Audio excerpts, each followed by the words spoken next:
Hey everyone, I am Carmen Rios, digital editor of Ms., and I am here today with Elizabeth Eastlund, who is the chair of the Los Angeles Domestic Violence Alliance and the executive director of Rainbow Services. Hi everyone. It is great to have you here with us today, and we are live from the National Association for the Commissions on Women. Their annual convening is happening here in Los Angeles. So, I wanted to sort of start from there, this idea that we're all here at NACW, advocates and decision makers and lawmakers and commissioners, to sort of strengthen those connections between advocates and policy making. And you work on both sides of that coin and sort of across that conversation. So I'm interested in your perspectives on how cities and local governments can do better by survivors of domestic violence and other forms of violence against women, and also how advocates can sort of forge a better path forward to work with government officials or law enforcement officials, and really just stakeholders in that political realm to get more done. Sure. Well, I'll start with the Commission on the Status of Women, and I'm sure they would love me to say that LA is very honored to be hosting this year's national conference. And we recently, through the city's Domestic Violence Alliance, have really connected with the Commission on the Status of Women. The city, within the past year, hired a coordinator, so she's been really instrumental in being part of our alliance and introducing me to commissioners to be able to move some of our policy agendas forward, especially in the realm of housing and homelessness, and ensuring that women's needs are being addressed as we implement some of the policies here in Los Angeles to address homelessness. Awesome. Good? Yeah, Okay, totally. And speaking of sort of homelessness and trafficking, I had written down that I wanted to ask you about intersectionality in your work. I know that Rainbow Services is committed to, providing resources and support for survivors regardless of their gender identity, their sexuality, their race, their ethnicity. But it was very interesting in the session that you just spoke at to sort of hear about the connections between homelessness and trafficking and DV issues, and how all of that sort of comes together in these resource programs, and how much they overlap, and also sort of the unique roles that they all play. And so I'm interested in sort of how you make your work as intersectional as possible in this realm, but also what intersections you feel like maybe people need to zero in on more, or the intersections that people aren't as aware of when it comes to domestic violence and the challenges that resource providers face, as well as survivors, in trying to really find the support they need.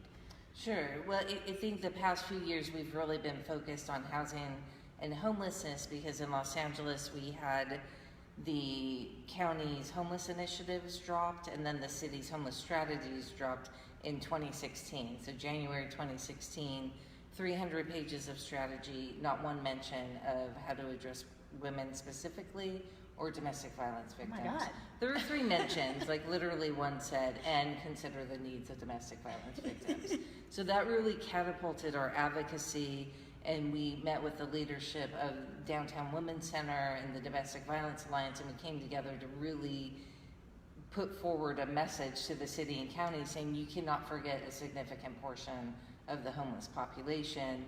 And from there, the LA DV Homeless Services Coalition was born and began really in the fall of 2016. And the stuff we've accomplished just in almost 2 years is amazing.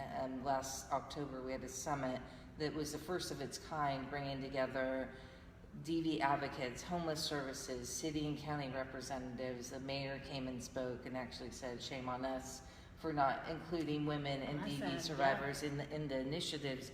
So I feel that there's a real appetite for addressing the intersection of DV and homelessness, and trying to create systems where choice is presented to survivors, whether they need immediate help because they're fleeing a dangerous situation. Let's try and connect them with the DV system.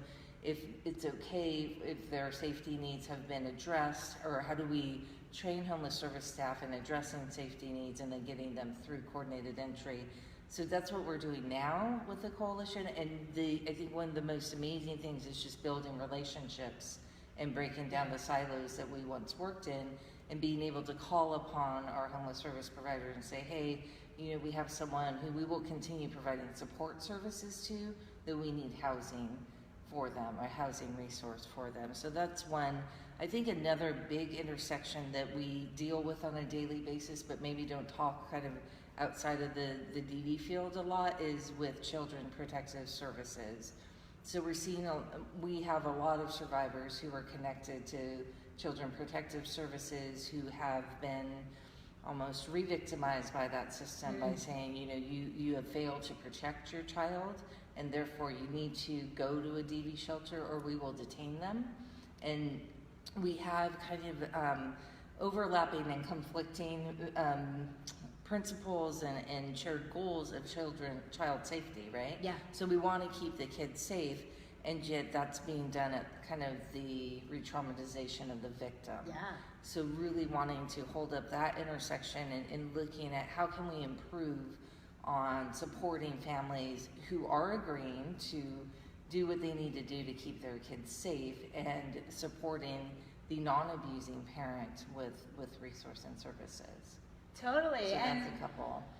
Well, and you know, it's interesting too, because domestic violence in particular is such an, you know, providing the kind of work that resource providers and advocates do is so connected to systems in a way where, you know, a lot of other feminist conversations, obviously there's always systemic solutions and systemic problems, but I think, you know, when it comes to issues like funding and, you know, these overlaps with government departments are so tangible in domestic violence work. And I am curious about how, obviously, you know, you've spoken to sort of local politics and how those shape your work, but I'm interested too in how the national policies right now and the political climate that we're seeing right now that is challenging for all women, and Yes. You know, presenting advocates for women with a lot of new and unprecedented challenges in this day and age. I'm interested in sort of how has that been impacting your work? Well, I think the biggest way it's been impacting our work is the work we do with immigrant families and the fear that exists in our community around what's going to happen there. So Yeah. we have our own Department of Legal Services at Rainbow, who does a lot of education around what to do if ICE shows up, not just with our participants, but also with our staff and with staff at other organizations. So I think the domestic violence field, having a history of working with law enforcement, has kind of put us in at the right spot to be able to then further deal with this issue.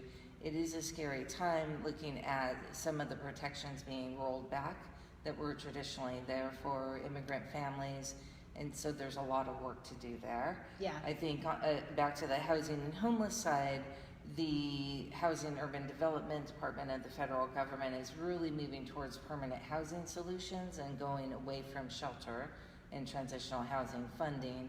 And we really advocate for a continuum of housing services from crisis shelter to transitional to permanent housing solutions. So we have been piloting domestic violence housing first approaches at Rainbow and throughout California. We're really fortunate that the state has funded now 32 agencies. They're looking to fund 25 more to utilize flexible funding. So domestic violence housing first has 3 components. One is flexible funding, being able to support survivors with their rent or anything. If they're one car repair from losing their housing, then we can support their car repair, supporting their childcare needs, anything that keeps them stably housed. So that's the flexible funding part. Survivor-centered, trauma-informed mobile advocacy, going to the survivor that we're serving. So traditionally we've said, come and meet us at 2 o'clock at our office. Now we say, what's the best time to meet? Where would you like to meet? our office is one option, though if we can meet them in the community where they're at, then that really supports them.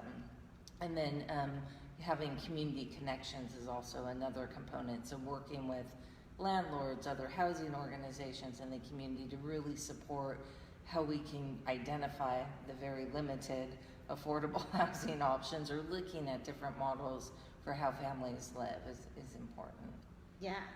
And as you're sort of navigating all of this, I know, I feel like when it comes to conversations around, funding for these kinds of resources for women, which, as we all know, is like constantly under attack and constantly sort of the first thing on the chopping block. And then, this sort of sense that in many ways right now the odds are stacked against the people fighting for gender equity through the system. And I think there's sometimes this feeling, that the system is failing, the system has failed.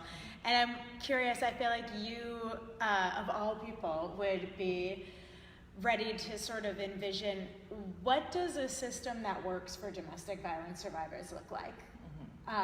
Like, what does that sort of, what is that vision that you would have for a really well-functioning, a system that supports survivors and puts them first and gives them what they need? I think we have to look at the other side of the coin and talk about the people who are harming. So we use lots of different terms: perpetrator, abuser, and I like people who harm just because it's a little bit different, and shout out to Mimi Kim, I guess, for that term.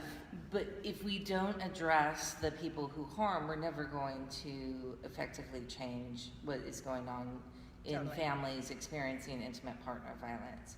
So for a long time, the domestic violence field, we've gotten really good at the intervention piece of providing shelter, providing support services, now understanding the trauma and how the change process happens with people who've been traumatized. I think we need to start looking at that from the person who harms perspective too, because they've obviously been traumatized at some point, unless they're a sociopath, they were not born that way. And so they've learned the violence along the way. So how can we broaden what we do to have more community level interventions to address domestic violence? And to also, I think the secondary prevention we have to talk about is addressing childhood trauma when it happens. So all the kids that come to Rainbow, how can we make sure that they leave us well adjusted and understanding what healthy connections are, so that they have a better chance down the line? Totally. And my last question, because I know I'm taking up so much of your time, is, we were live streaming earlier today the session on expanding the Me Too movement to sort of go past just focusing on ending sexual harassment in the workplace and really talking about building more inclusive workplaces.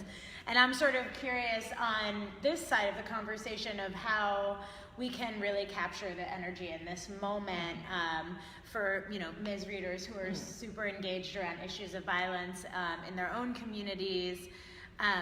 What do you think it's going to take to have sort of a sea change, not just around issues of harassment and sexual violence, but also around intimate partner violence and domestic violence? What do we need to do to sort of push that even further and expand it?